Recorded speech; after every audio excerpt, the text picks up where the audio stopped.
مالدار شخص اگر ایام قربانی سے پہلے فقیر ہو جائے، جو شخص مالدار تھا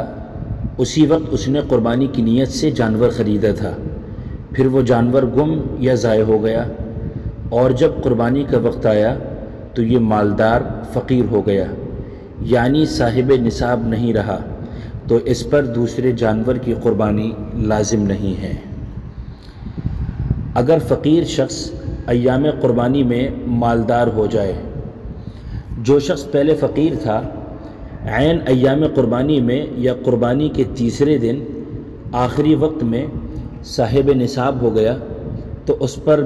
قربانی کرنا لازم ہے۔ قربانی کرنے کے بعد اگر فقیر مالدار ہو جائے، اگر فقیر شخص نے اپنی طرف سے قربانی کر دی تھی پھر وہ قربانی کے آخری دن مالدار ہو گیا تو اب اس پر دوبارہ قربانی لازم ہو جائے گی اور پہلی قربانی نفلی شمار ہوگی۔ مالدار کی قربانی کا جانور اگر گم ہو جائے، جس صاحب استطاعت شخص پر قربانی واجب ہو اور اس نے جو جانور قربانی کی نیت سے رکھا ہو وہ قربانی سے پہلے اگر گم ہو جائے تو اس پر اس کی جگہ دوسرے جانور کی قربانی کرنا لازم ہوگی۔ فقیر شخص کی قربانی کا جانور اگر گم ہو جائے، اگر ایسے شخص نے جس پر قربانی واجب نہ تھی